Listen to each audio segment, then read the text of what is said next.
Hi, I'm Benjamin Payne.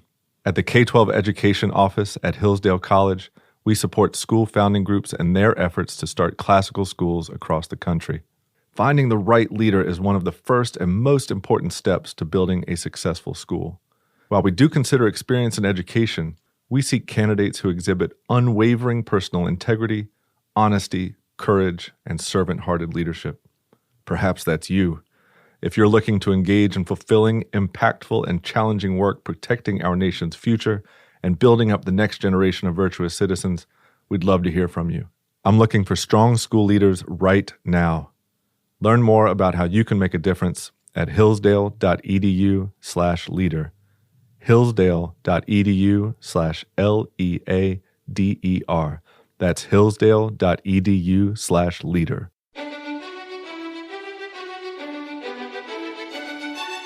Welcome to the Hillsdale College K-12 Classical Education Podcast, bringing you insight into classical education and its unique emphasis on human virtue and moral character, responsible citizenship, content-rich curricula, and teacher-led classrooms. Now your host, Scot Bertram.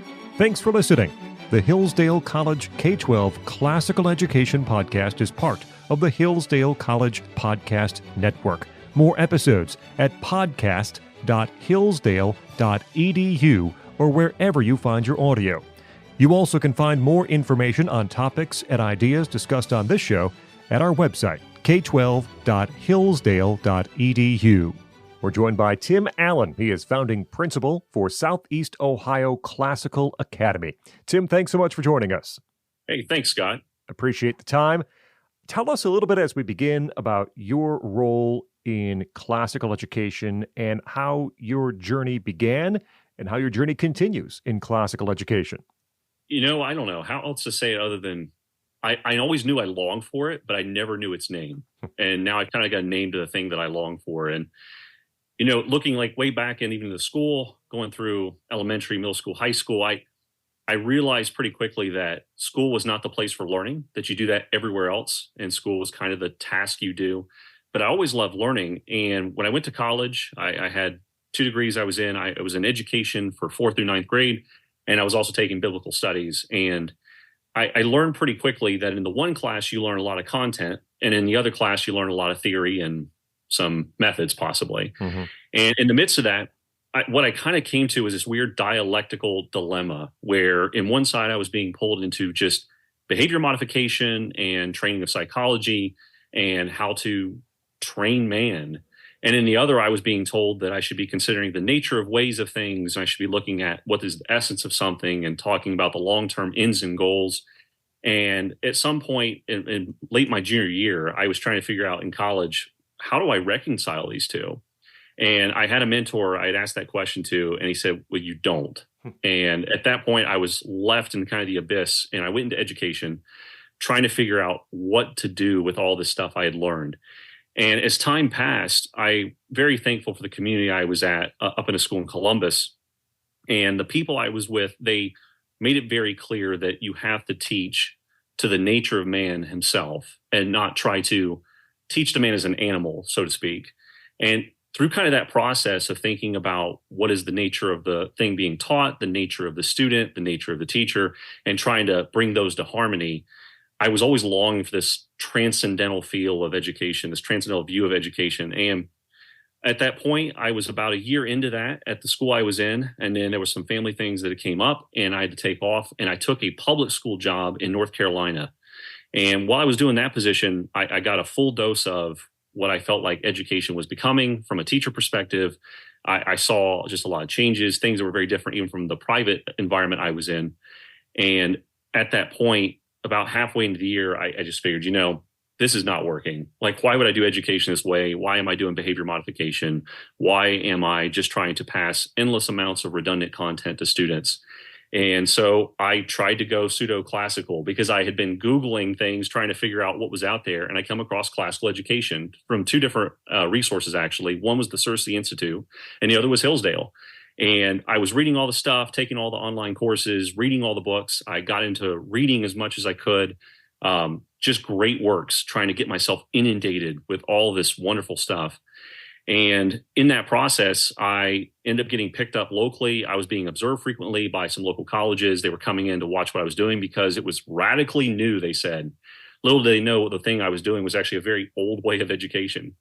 And late in that year, I got a call from the school I used to be at. We were looking at moving back towards Ohio, and they told me that they were going to go classical. And so I was brought in as a part of a pilot team, and we rolled out the school to transfer this 40-year-old private Christian school into becoming a classical Christian environment. And so we went through all kinds of pedagogy training, training of philosophy, trying to work with staff and faculty, and just in preparation for this transition. And I was a very small part of that, but I was very honored to be with a great team who just allowed me to see the other side of what education could be. And I love the journey. Everything about it I love, and the changes that we made.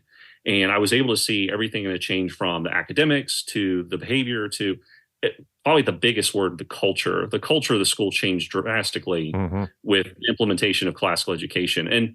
And I saw it in both ends. I saw it from the teachers and I saw it from the classroom. In the classroom, the way the kids talked to each other, the way they asked questions, the way that they inquired, all was so different. But even in the faculty lunchroom, how different the culture became after just a few short years of going into this practice. And early on, the conversations were about fantasy football and about, behavior in class. And then it was about books and things we're learning and about things we're pursuing and about different ideas and discussion of old text. I mean, it felt like a professional academic environment. And that was something I couldn't get enough of and I love the community of. And so in a very short Cliff Notes version, that's kind of been my crash course in classical education from just my experience side. You're now leading a new school in Southeast Ohio, and it's in an area in which you grew up. How would you characterize that community, what its educational needs are, and perhaps were before Southeast Ohio Classical Academy, and how does the school meet those needs of the community? Yeah, Southeast Ohio, very, very proud of the area. I love it. It's the way I always describe it. It's a little bit like Mayberry, USA. You watch Andy Griffith's show. It really does feel that way. And I always tell people that. Everyone knows you. Everyone's got relations or friends that are around you. So everyone knows you. I really feel that about the community. It's very tight knit. Hard work, the value of hard work has not been lost to that region of the country. Like, people work very hard and take great pride in the efforts they make in whatever field they're in. And I also say a big value is loyalty, like loyalty to your region, loyalty to your community, loyalty to your family. Those are like very core values of the area. But I think kind of the flip side of that is that there are some needs that come up in that area. Some are economical. Southeast Ohio is kind of the collision area between the failing Rust Belt and like poor Appalachia. And so you kind of get both blends of poverty there.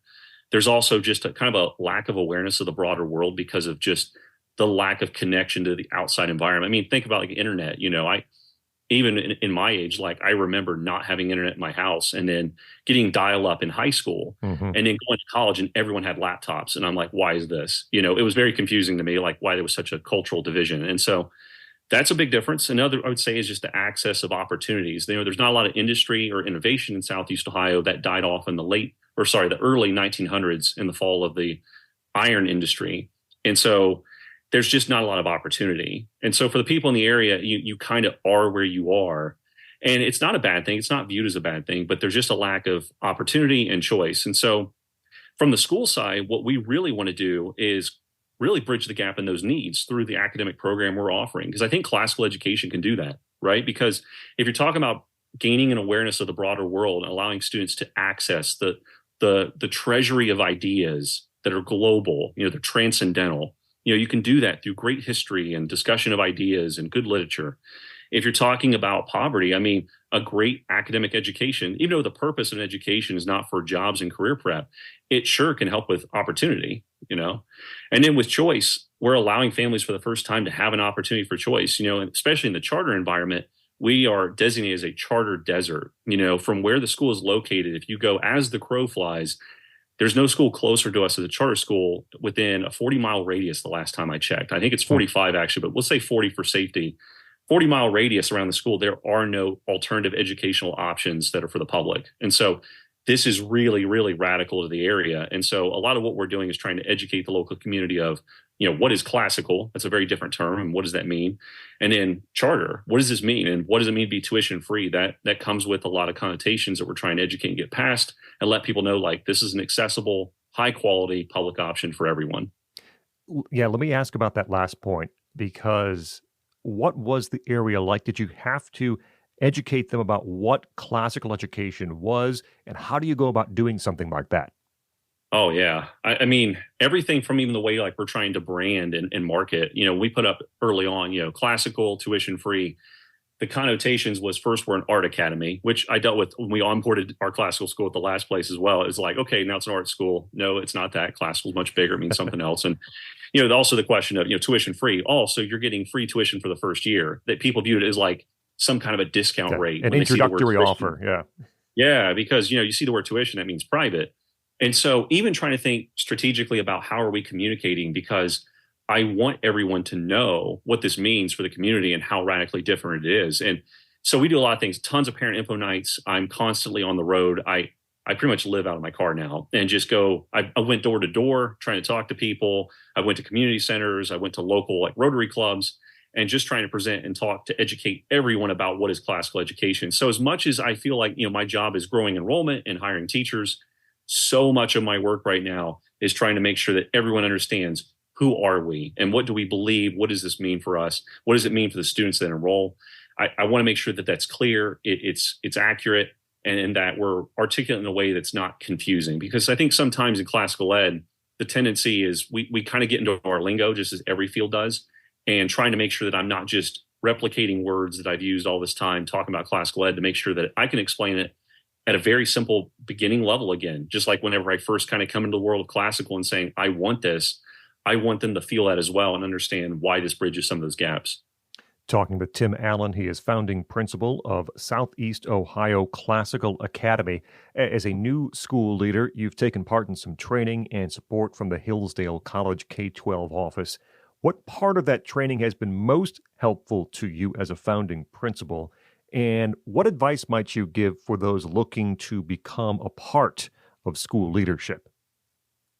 Yeah, the K-12 office is amazing. I mean, every part of them, from the teacher support team to the leadership there. I liked it before I even knew about it. And then once I encountered it and I've worked with it, I love it. I mean, I'm just blown away with the support system and the fact that it's free. As a member school, like we have this abundant wealth of resources we can access anytime. I can call, I can text people, I get answers. I mean, without the support system, I mean, this project would be nearly impossible. I wouldn't say nearly impossible. And I can't value that enough. One of the very practical things, like, I'll call out someone from the K-12 office. So Ben Payne, being a school leader mentor up there and being able to text or call him on a weekend to ask him budget questions or ask for advice on application as a school leader, like, what do we do in this? And just to get that wisdom and discernment from someone who's been there and is fighting for you wholeheartedly is, I mean, I can't say enough about that. I mean, that has been incredible. And so just having that support system at speed dial is amazing. Advice for school leaders, though, a very different kind of question, well, kind of maybe related, is that if you're going to get into something like this, and I'm saying this as a very new school leader, you've got to have great people around you, right? So great schools are a big community of great people. And so surround yourself with just excellent people that are going to continue to push you and challenge you and provide knowledge and discernment and prudence and wisdom, all the things that you need as a school leader, that they can model that for you, right? A lot of learning is done by modeling. And so if you surround yourself with great people who can model the thing that you want to reincarnate in your own school, that's excellent. And so the K-12 office helps with that. I would say, though, as a school leader, maybe more on the character side, if you're thinking about getting into the world of school leadership, just be prepared to be humbled and be humble, and also be prepared to be accountable. I think as a classroom teacher, I can honestly say, I think as a classroom teacher trying to do the very best job I could do, I work nearly as many hours as I do now, trying to make the best program I could and make sure I was learning my practice and studying my content. But the pressure now is very different. And at the end of the day, I know the buck stops with me, so to speak. And so you have to take the ownership and accountability of, I have to make these decisions. Ultimately, I'm accountable for them, but you have to be humble enough to admit when you don't know the things, when you need help with the things, and that you can reach out to those trusted people who can be your your Virgil as you go through the different rings of school leadership to figure out what this is. And I'm very thankful for that I've had that with the K-12 office, and my board has been super supportive for that as well. I would say if you're a school leader, know your board well and know that they believe in the mission of the school, because the board alignment is so important. And sometimes looking at positions like this, you kind of run in wholeheartedly because you love it, but you don't think about the leadership that is behind the important role of guarding the mission of the school. They're the guardians of the school's mission. And so knowing their hearts, knowing where they lie, knowing their backgrounds, knowing why they're doing what they're doing, it's so important, because ultimately success relies on them as well, right? It's a team effort. What qualities do you have? What's inside of you that makes Tim Allen an effective school leader? 3 gallons of coffee. It's a lot of good people. It's a lot of role models. I want to replicate a lot of the greatness that I've seen in character and strength from so many people in my life, whether it was my own family, role models in the way they work, the way they love each other, the sacrifices I would see them make all the time for us, for the great coaches I had, for the colleagues I was with that would show me how to think and how to take opinions and not make them personal, or how to share ideas and do it in an articulate way, or how to be sacrificial. So at the end of the day, I think you can't say self-made. I mean, my journey in classical is a little unorthodox in the fact that I don't have, very professional background or practice or a degree for it, but the people around me constantly modeled it. And so it became a lifestyle, the lifestyle of learning and loving to learn, and just the pursuit of the truth, goodness, and beauty in all things. And that is something that it's ultimately a culmination of that. I have to be thankful for that. What kind of people are you looking to hire as classroom teachers? You said a little bit ago you want to surround yourself with excellent people. How do you find those people, and what makes for the most successful teachers? Yeah. Finding them, ask me in 3 months. I'm not going to give any practical advice on finding them. But what I'm looking for, I could tell you, instead of doing like the practical job description things, I'll kind of give character descriptions. I love character descriptions whenever you think about classroom culture or people, and teachers the same way. I think there are 4 things that I would specifically look for the kind of people that should be in a classical school. First is humility. You can't learn without humility. And you got to have a very humble soul to come in and to say, I have a lot to learn. In my whole life, I will have things to learn, and I will never be the master of all things. Like, you have to have that kind of character coming in. Second, very patient, because success does not come instantaneously with something that's worthwhile. And most good things in life take time and they take a lot of effort. And so you have to have that patience. I would say also, an honorable individual. Honor is a word we don't use quite as much in our culture now. I wish we did, actually.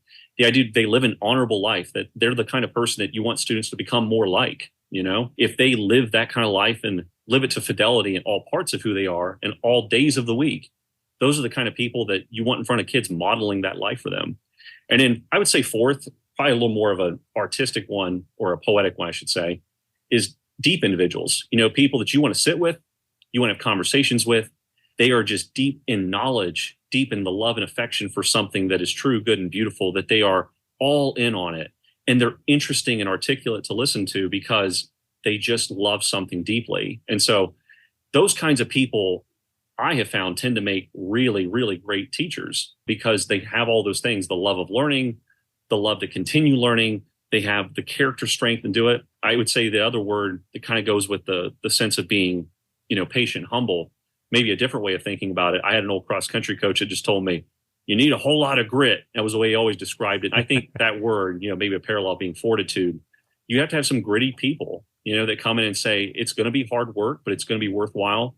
But I'm going to put my nose down. I'm going to do this because this is ultimately worth my life, and I think that's a question I had to ask about going into school leadership. I think it's a question any teacher should ask themselves is this worth my life? Life is only so long, and you have to consider, is it worth the minutes I have? And if you can find a mission that actually is a part of that you say, this is worth my time, go all in, go deep with it, love it, take the time with it to investigate it and to just study it and to, grow your affection in it.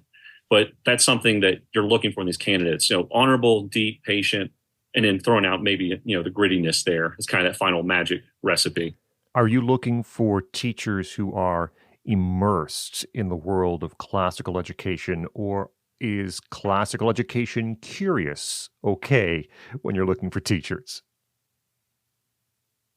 Oh, it's both. I've seen success from both sides. Even at the school where I was at previously, we had people that had a little more of a classical background, and some were good, some were okay. I wouldn't call them exceptional teachers. I would say the same with the other side.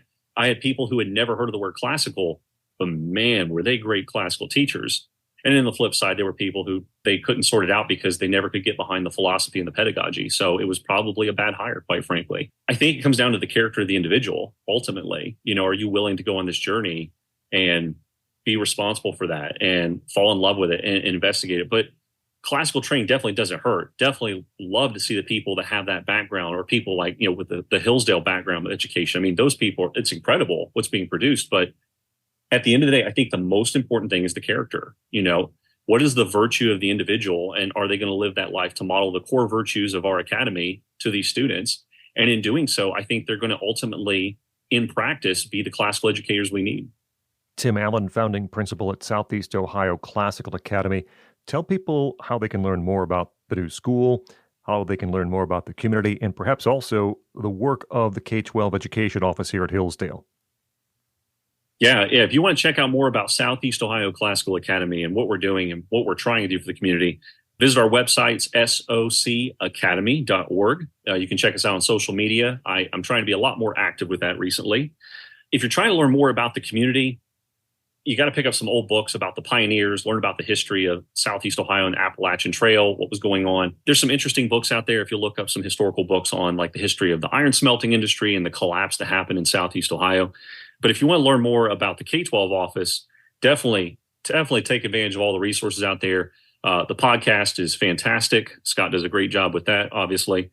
And then you need to check out all the free online courses that are out there. I mean, why not take advantage of the fact that you can have high quality educational opportunities at your fingertips with no cost to you? It doesn't make sense not to use it. So I would highly recommend that for any individual. I recommend to parents. Check that out. Tim Allen, founding principal at Southeast Ohio Classical Academy. Tim, thank you so much for joining us here on the Hillsdale College K-12 Classical Education Podcast. Thank you, Scott. I'm Scot Bertram. We invite you to like us on Facebook. Search for Hillsdale College K-12 Classical Education. You also can follow us on Instagram at Hillsdale_K12.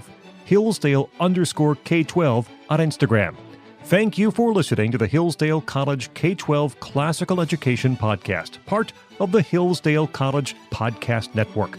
More episodes at podcast.hillsdale.edu or wherever you find your audio.